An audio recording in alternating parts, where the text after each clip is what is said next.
Good morning students. हम geography का first chapter पढ़ रहे हैं। आज हम टॉपिक करेंगे, उसका नाम है land resources. We live on land, we perform our economic activities on land and we use it in different ways.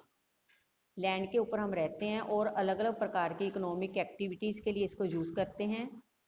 Land एक नेचुरल रिसोर्स है और हमारे लिए बहुत महत्वपूर्ण है। It support natural vegetation. Land किस किस पर्पज़ के लिए यूज़ की जाती है और किस किस पर्पज़ के लिए इसको यूज़ करने के साथ साथ ये हमारे लिए महत्वपूर्ण है। जैसे ये नेचुरल वेजिटेशन को सपोर्ट करती है, वाइल्ड लाइफ को, ह्यूमन लाइफ को, इकोनॉमिक एक्टिविटीज़ और ट्रांसपोर्ट और कम्युनिकेशन सिस्टम के लिए ये महत्वपूर्ण है। India has land under a variety of relief features. India में अलग अलग प्रकार के रिलीफ फीचर्स हैं जो पाए जाते हैं। यही कहीं पे माउंटेन्स हैं, कहीं पे प्लेट्यूज हैं और कहीं पे क्या हैं, आइलैंड्स हैं।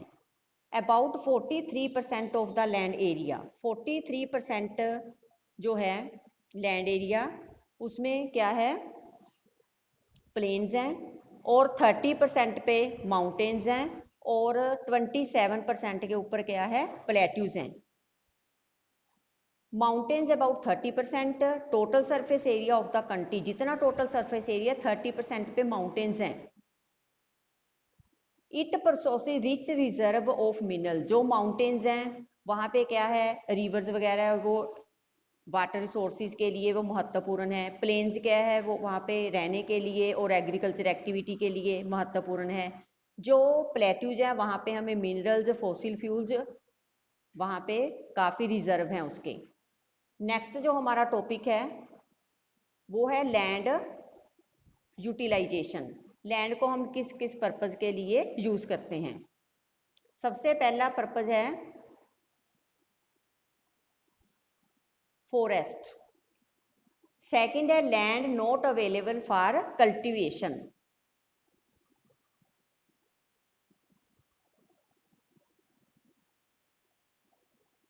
फॉरेस्ट्स हैं, land not available for cultivation, ऐसी लैंड है जो कल्टीवेशन उसके ऊपर नहीं की जाती। उसमें 2 टाइप्स बताई हैं, एक है बैरन और बेस्ट लैंड और सेकंड है land put on non agriculture uses, जैसे बिल्डिंग्स हैं, रोड्स हैं और फैक्ट्रीज बनी हुई हैं उसके ऊपर।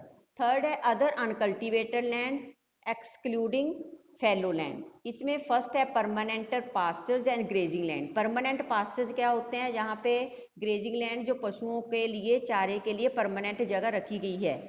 सेकंड है land under miscellaneous tree crops grows in net sown area. Third है culturable wasteland left uncultivated for more than 5 agriculture years. Culturable wasteland है, उनको खाली छोड़ा गया है पिछले 5 वर्षों से, उस पर ऊपर क्या किया है, मोर देन 5 से भी ज़्यादा वर्षों से वो खाली पड़ी है। उसके बाद है fallow land, current fallow land. इसमें है एक तो करंट फैलो लैंड भी, जिसको अभी पिछले वर्षों से इसको खाली छोड़ा गया है। Second other than current fallow land. Other than current fallow land में अनकल्टिवेटेड है, जो पिछले 1 से लेके 5 वर्ष जो एग्रीकल्चर ईयर है वो खाली पड़ी है ज़मीन। उसके बाद है net sown area, 5th number पे। नेट सोन एरिया क्या है, area sown more than once in an agriculture year plus net sown area. Net sown area के बीच में अगर कहते हैं हम area sown more than once in an agriculture year plus कर दे नेट सोन एरिया, तो उसको बोलते हैं gross cropped area. Land use pattern in India. Next जो हमारा टॉपिक है वो है land use pattern in India. The use of land is determine both the physical factors, दोनों फैक्टर्स रिस्पॉन्सिबल हैं इसके लिए। फिजिकल फैक्टर्स भी हैं और कुछ ह्यूमन फैक्टर्स भी हैं। फिजिकल फैक्टर्स हैं वो कौन कौन से हैं, जैसे टोपोग्राफी है,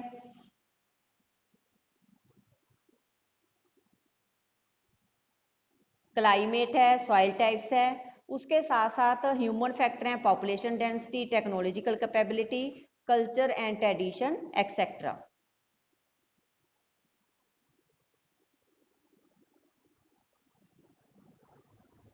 टोटल जोग्राफिकल एरिया है जो इंडिया का, वो कितना है, 3.28 million square kilometre.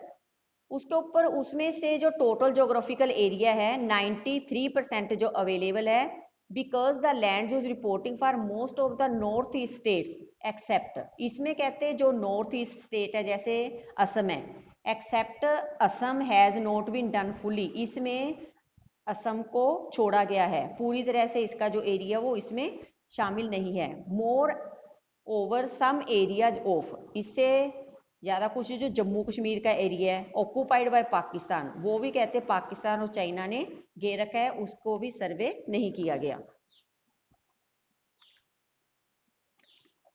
The land under permanent pasture है डिक्रीज्ड, जो परमानेंट पास्चर लैंड है वो क्या होती जा रही है, अब डिक्रीज होती जा रही है। How are be able to feed our huge cattle, तो इसकी वजह से जो डिक्रीज होती जाएगी तो हमारे जो कैटल पशु वगैरह हैं वो इंक्रीज होते जा रहे हैं, तो उनके लिए जो पास्चर है वो कहाँ से अवेलेबल होगा।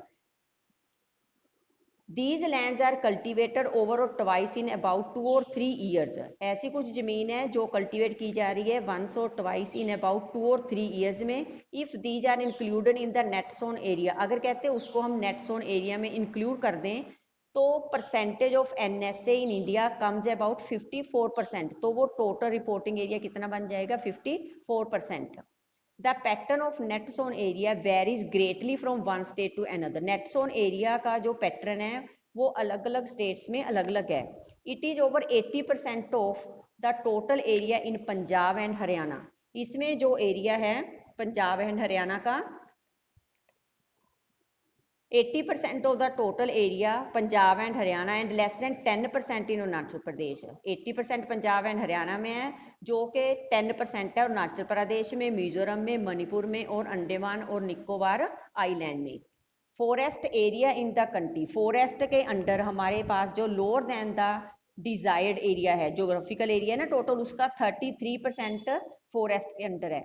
It was outlined in the national forest policy, एक नेशनल फॉरेस्ट पॉलिसी 1952 में शुरू हुई थी। It was considered essential for maintenance of the ecological balance, उनके अकॉर्डिंगली ये कंसिडर किया गया था कि इकोलॉजिकल बैलेंस के लिए ये महत्वपूर्ण है।